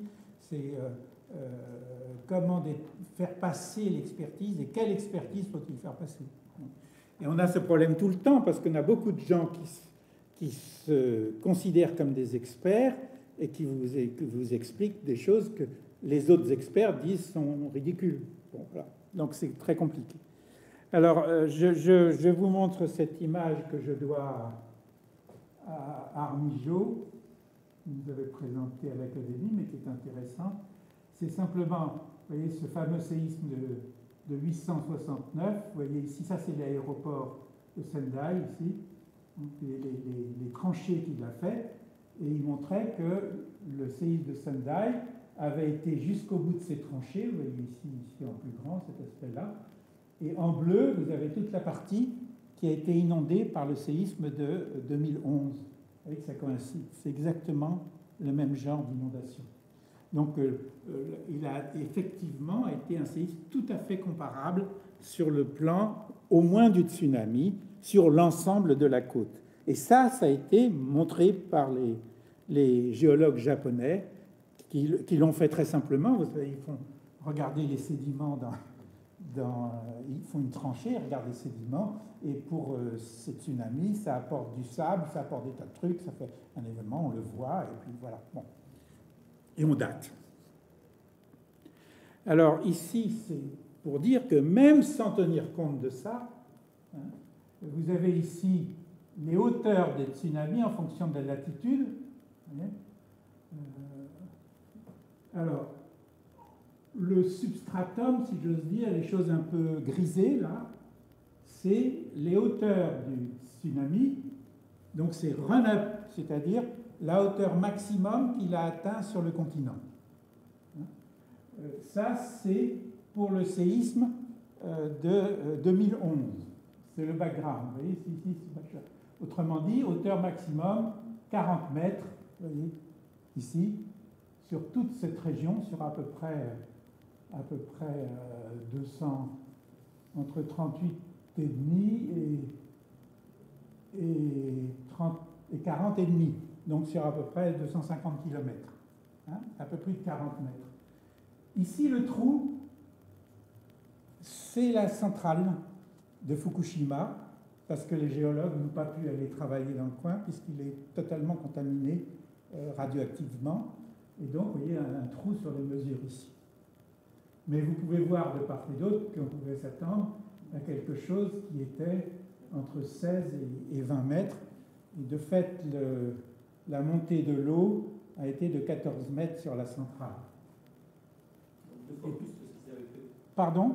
2 fois plus que ce qui avait été prévu. Plus que oui, plus que 2 fois plus. Et puis vous avez d'autre part, vous voyez, sans même aller jusqu'à le séisme de Yogan, vous savez, le tsunami de 1896, qui est ce fameux séisme qu'ils appelaient tsunami génique, qui s'était produit près de la fosse. Vous voyez que vous atteignez 40 mètres aussi, et sur une largeur à peu près comparable. Donc rien que ça, déjà, on aurait dû en tenir compte. Et effectivement, les personnes qui étaient... la partie de la côte où ça s'était produit, ils tenaient compte de ça. Et puis, vous avez le séisme de 1933, qui est le jaune, là, qui a produit un peu moins, mais qui produisait quand même des choses qui ont dépassé 35 mètres sur une largeur considérable. En jaune, ignorez ça, c'est le tsunami venant du très grand séisme du Chili. Pas en jaune, en vert, pardon. Donc, même en ne tenant pas compte des très anciens tsunamis, il y avait quand même des indications que vous aviez des hauteurs de tsunami qui étaient très importantes dans la région, quelle que soit la manière dont vous l'expliquiez. Et ceci se montre, je ne me rappelle plus le nom de la ville, je ne suis pas très calé en japonais, donc je ne peux pas vous lire, mais c'est une des villes de la région de Sendai. Et ce que vous voyez ici en rouge, c'était la moyenne de ce qu'avaient atteint les tsunamis de 1996 et 1933. Et en bleu, c'est le tsunami de 2011, qui a largement dépassé ça, et donc qui a emporté toutes les barrières de protection, en particulier qui mettaient au travers de ces rivières, etc., de ces fleuves, et donc qui n'a pas été contenu. Mais pour expliquer quand même que localement, ils avaient tenu compte des tsunamis des 100 dernières années. Ils ne s'étaient pas bouché les yeux là-dessus. Alors, j'en viens à la dernière partie. Je vais bientôt terminer. Je ne suis pas un spécialiste du nucléaire, mais là, il y a un tel exemple de problème à la fois éthique, administratif, d'aveuglement, de cacher les choses et tout. C'est tellement grave ce qui s'est passé que ça dépasse l'imagination. Ça vient du fait que, d'une part, au Japon, l'autorité de contrôle de la sécurité nucléaire était au MITI, c'est-à-dire dans le ministère chargé de l'énergie et de l'industrie, et qui avait comme politique principale de promouvoir le nucléaire. Donc s'ils avaient un endroit où on promeut le nucléaire, c'est comme si en France, on confiait la sécurité nucléaire au CEA. Voilà, à peu près ça. Donc le résultat était assez catastrophique. Mais je vous ai dit, en plus, il y avait cette espèce de lien, de parenté, en quelque sorte, entre les gens qui contrôlaient et les gens qui étaient contrôlés, puisque il y a un certain nombre de responsables qui contrôlaient, n'avaient qu'une idée, c'est de pantoufler dans le système qui était contrôlé. Donc, une contamination dont il y a plein de preuves, et qui sont dans les rapports, c'est publié, etc., qui sont des fautes graves. Je vous ai dit, comme l'exemple, on demande à la centrale de fournir des arguments pour expliquer que ce n'est pas dangereux de ne pas changer, par exemple, les générateurs de secours qui se trouvent à l'extérieur, alors que les Américains leur avaient signalé que c'était de la folie de mettre les générateurs de secours à l'extérieur. Si jamais le tsunami était un peu supérieur à ce qu'ils avaient prévu, il serait inondé et il n'aurait plus aucune source d'électricité, et donc ils allaient vers l'arrêt du refroidissement et donc la fusion, ce qui s'est produit. Ça a été 4 ans avant. Ils ont été prévenus de manière par les Américains, ils n'ont rien fait. Et on a en plus l'échange des courriers entre les deux administrations, et l'administration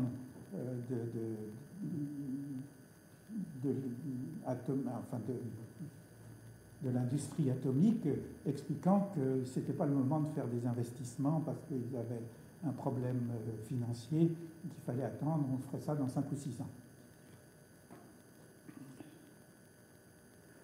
Alors, j'ai pris ce texte-là qui est extraordinaire, il est en anglais, mais il faut admettre avec beaucoup de peine que ceci fut un désastre fabriqué au Japon.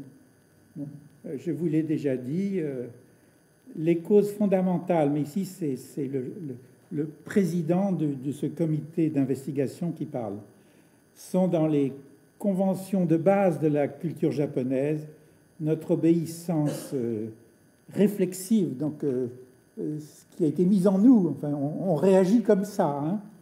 Notre très grande réticence à questionner l'autorité, notre dévotion à s'attacher au programme, groupisme, notre besoin de faire corps et notre insularité. À la suite du choc pétrolier des années 70, le Japon a accéléré le développement de l'énergie nucléaire dans un effort pour obtenir la sécurité de l'énergie. Il l'a pris comme un but de politique du gouvernement et aussi bien de tout le monde des affaires.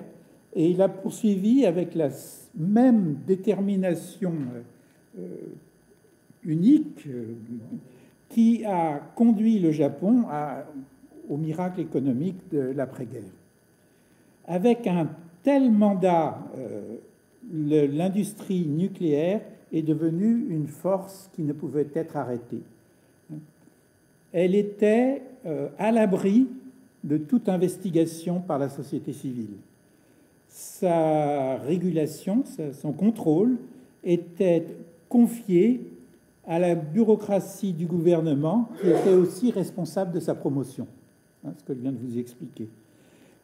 Au moment où la confiance en soi du Japon montait de manière importante, une élite très unie, avec des ressources financières énormes, avait un mépris pour tout ce qui n'était pas inventé au Japon. Ce mépris était renforcé par l'esprit collectif de la bureaucratie japonaise, pour lesquels le premier devoir de n'importe quelle personne travaillant dans cette bureaucratie est de défendre les intérêts de l'organisation. Porté à l'extrême, ceci a conduit des bureaucrates à mettre les intérêts organisationnels en avant de leur devoir absolu de protéger la sécurité du public. Et ça, c'est le président de ce comité mis en avant par le Parlement. Et je vous dis, il faut lire et méditer ce rapport qui est extraordinaire, dont les implications sont fantastiques sur la mise en cause. Parce que c'est une des caractéristiques des Japonais, c'est quand ils mettent en cause de manière radicale. Et vous savez qu'au Japon, la conséquence a été que ça s'est arrêté, que le Japon, la population japonaise a massivement basculé dans pas de nucléaire, puisqu'elle n'avait plus aucune confiance. Alors, je vous montre maintenant quelques images qui vous expliquent ce qui s'est passé à Fukushima. Ça, c'est aussi de Armigio que j'ai ça. Vous avez ici les 4 premières centrales nucléaires, celles qui ont été inondées, et les 2 autres après, les unités 5 et 6, qui étaient au-dessus de 10 mètres. Alors, qu'est-ce que vous voyez? Vous voyez le relief. Donc, vous voyez, le 30 mètres arrivait presque à la côte, 40 mètres. Ici, c'est plus de 10 mètres. Et puis, enfin, vous avez toute la bordure qui était de moins de 10 mètres. Alors, ici, les 5 et 6 qui ont été construites ultérieurement étaient au-dessus de 10 mètres. et elles ont été en partie protégées. Mais 1, 2, 3, 4, ils avaient creusé, vous allez voir tout à l'heure, pour les descendre de 10 mètres à justement 7 mètres, pour que ils soient à côté de l'eau, au niveau de l'eau, pour avoir le minimum de coûts dans le transfert et de l'eau qui était évacuée et de l'eau de mer qui servait au refroidissement. Alors, voilà maintenant ce qui a été inondé. C'est en bleu. Les 4 centrales ont été inondées, bien sûr. Les 5 et la 6 ont été protégées, mais elles étaient à l'arrêt. La 4, 5, 6 était à l'arrêt. Et puis, voilà, vous voyez ici que ça montait. Ça a monté à 14 mètres. Armijo, à l'époque, il a fait ça juste après le séisme. Il a parlé de 10 à 12 mètres, mais en fait, c'est officiel. Le chiffre officiel, c'est 14 mètres. Là, vous voyez la centrale. Vous voyez tout ça qui a été creusé, dans lequel sont installées les choses, jusqu'à ici. Voilà, cette partie-là. Là, vous voyez très bien que ça a été creusé. Vous voyez les parois, il s'est creusé. Ici, Armijo a mis tsunami 10 à 12 mètres. Le chiffre officiel maintenant, c'est 14 mètres. Le chiffre d'inondation. Tout ça a été inondé, donc en particulier les 3 centrales qui étaient en activité. Voilà maintenant dans le rapport officiel. Voilà la section. Vous voyez, niveau de la mer. Ici, c'était les pompes pour faire venir l'eau et les pompes d'évacuation. Et puis, vous avez ici le niveau qui était à 10 mètres. Ici, alors, vous voyez ici les générateurs. Donc, ils avaient des générateurs auxiliaires, puisqu'ils savaient bien qu'en cas de tremblement de terre, ils risquaient de perdre la puissance électrique qui venait de l'extérieur, ce qui s'est produit. Donc, ils avaient des générateurs qui, effectivement, se sont mis en route. Les générateurs externes, lorsqu'il y a eu le tremblement de terre, ils se sont mis en route et ils ont pallié à la déficience de l'électricité qui venait de l'extérieur. Mais, lorsque le tsunami est arrivé, étant donné l'endroit où ils les avaient mis, les générateurs ont été inondés. Donc, plus de puissance électrique. Ceci leur avait été signalé.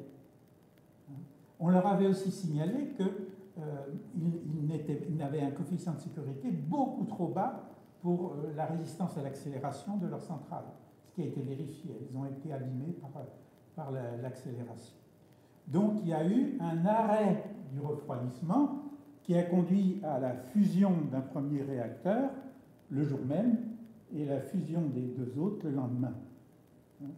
Alors, à partir du moment où vous avez la fusion, comme vous le savez, on ne peut plus rien faire.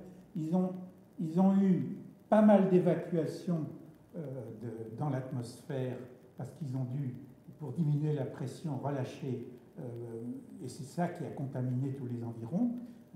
Et puis, la suite est connue et catastrophique. Ils ont évacué dans un rayon de 30 km la population, et on a eu, localement, ça a dépassé 30 km. Je n'entre pas dans les détails de toute cette affaire.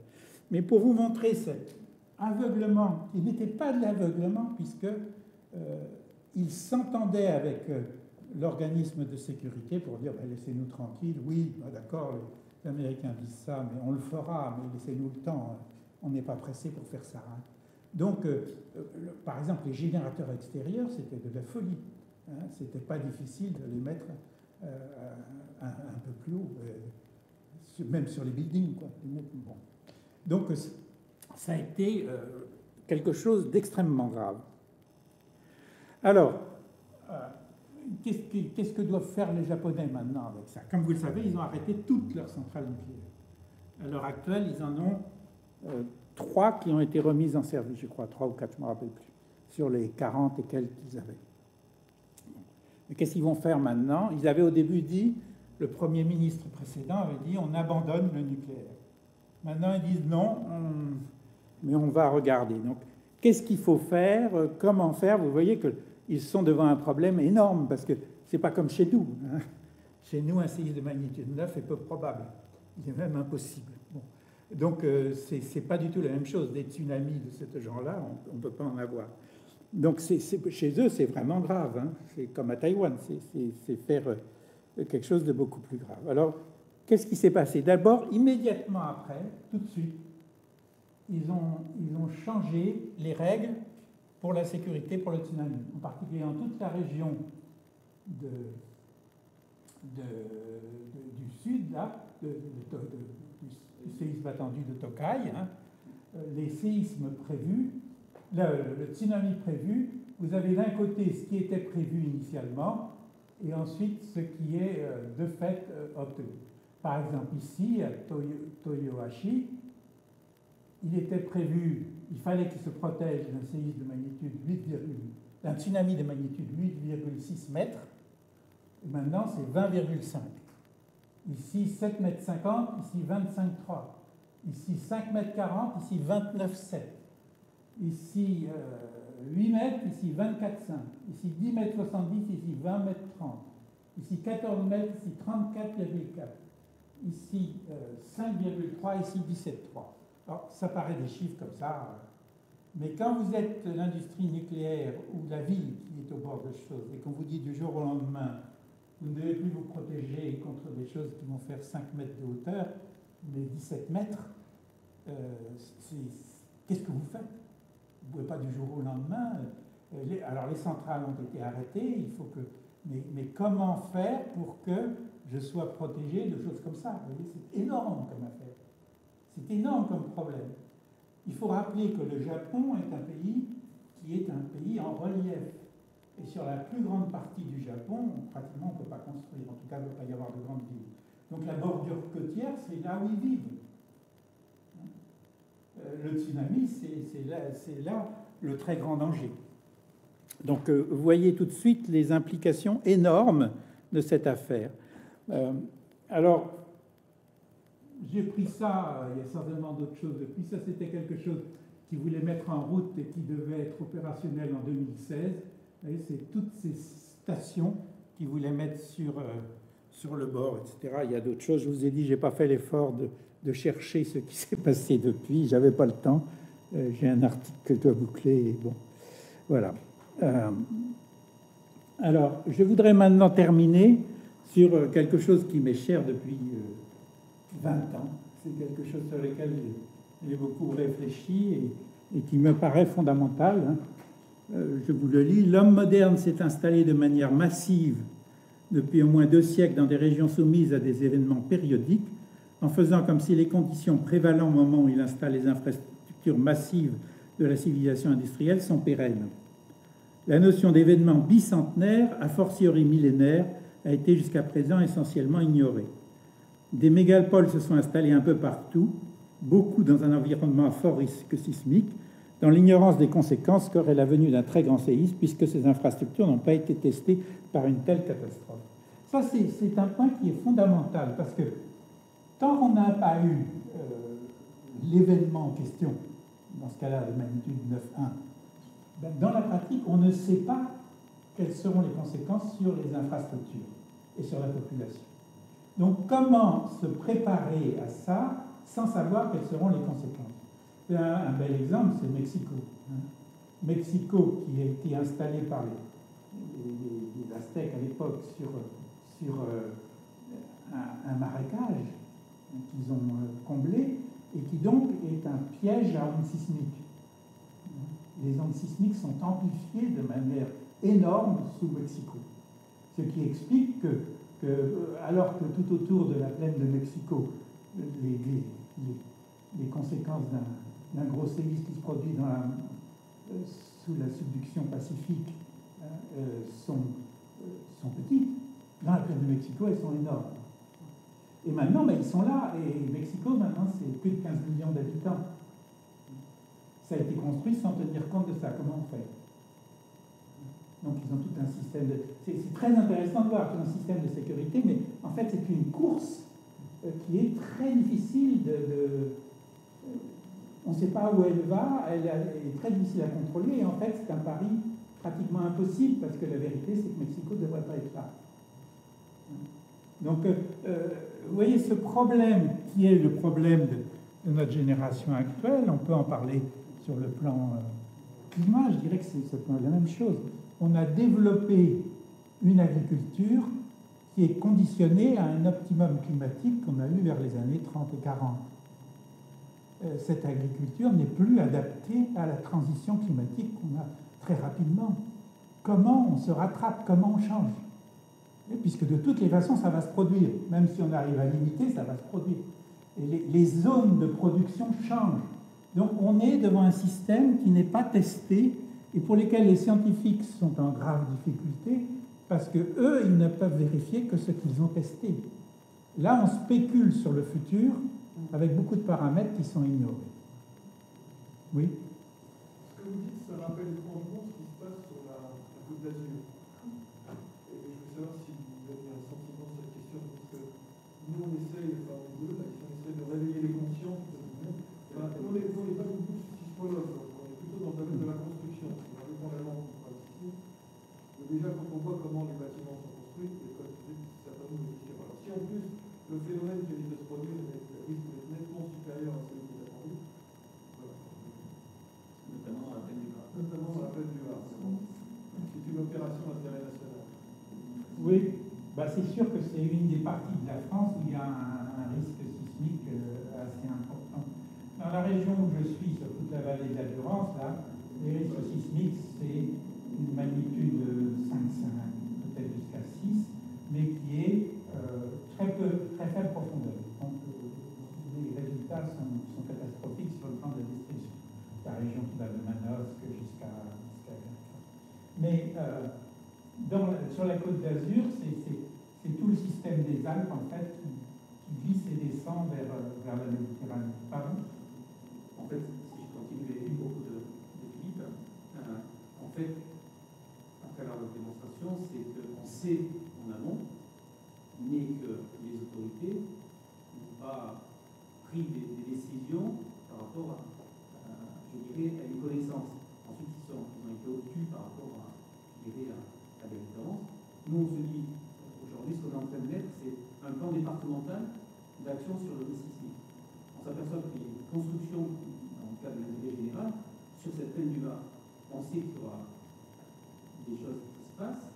On est dans une zone avec un sol mou, où il y aura des zones qui vont être piégées, et que la construction, à chaque fois qu'on rencontre des maîtres d'ouvrage, des architectes ou des entreprises, tout le monde la main sur le cœur en disant oui, on respecte les règles de construction parasismique.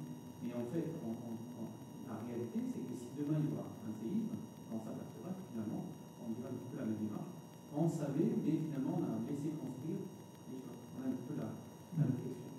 Ce que j'ai essayé de dire, c'est pas seulement que les autorités sont aveugles à ce que disent les scientifiques, mais c'est que les scientifiques eux-mêmes se trompent. Et ça aveuglement. Vous voyez, c'est une première distinction que je voudrais faire. Parce que, effectivement, la connaissance est insuffisante.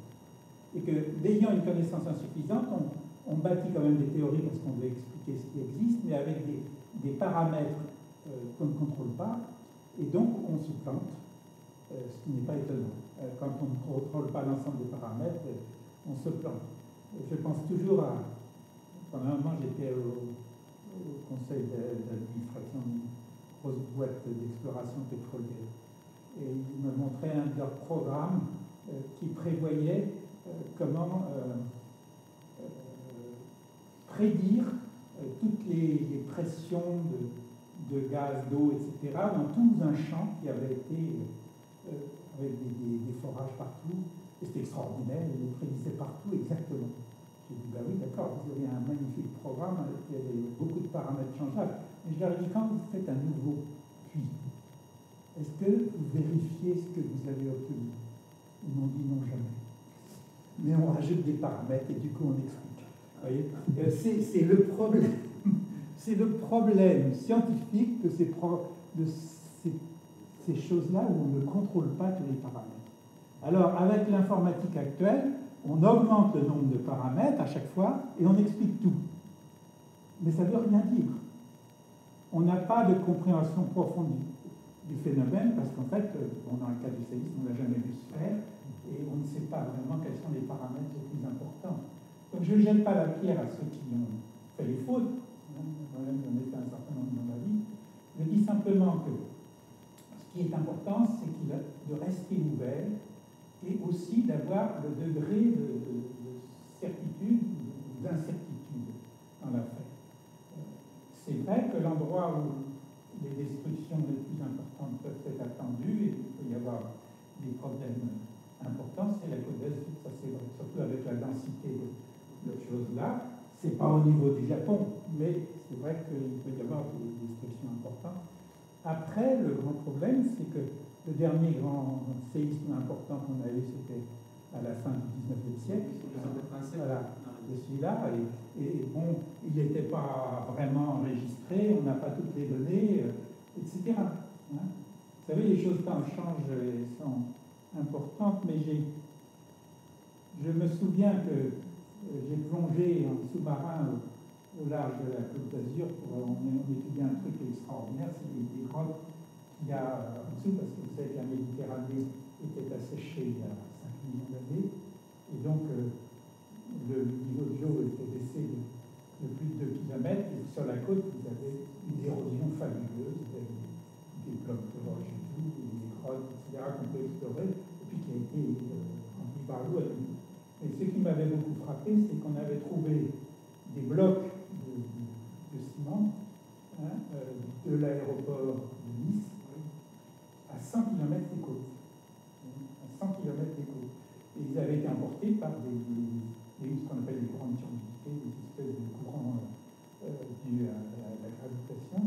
Donc il y a une possibilité de transfert très très grande et d'érosion très grande sur toute la côte. C'est une côte qui là, c'était de la folie furieuse d'avoir construit cette piste qui débordait par des remblais de ce qui était l'équilibre de profil d'érosion de la côte à cet endroit. Et le résultat, c'est que ça a lâché, ça a tué des ouvriers d'ailleurs. En 1979. Oui, et tu sais qu'il y avait eu une commission d'enquête, et puis on a été contacté, et puis on a dit non, surtout ne vouliez pas. Bon, on voulait pas mettre la lumière là-dessus. Mais on trouve, c'est vrai qu'il y a beaucoup de choses qu'on ignore et qui sont potentiellement extrêmement dangereuses. Mais la difficulté, c'est que nous sommes dans un système où de toutes les façons, on est obligé de faire des choses dangereuses. Vu l'augmentation de la population, la nécessité de vivre bien, etc. Et il faut donc choisir ce qu'il y a de moins dangereux et dont on se protège de mieux. On n'est pas dans un monde idéal où on peut totalement dire on élimine toute possibilité de danger. Je compare ça à la circulation de la route. Si on veut ne plus avoir aucun accident de la route, il suffit d'interdire la circulation et on n'en aura plus. Mais ce n'est pas une solution idéale. Alors on cherche, on diminue la vitesse, on améliore les routes, on fait des voitures qui résistent mieux, etc. etc. Je pense que c'est la même chose en ce qui concerne l'aménagement du territoire. On est devant le même genre de situation.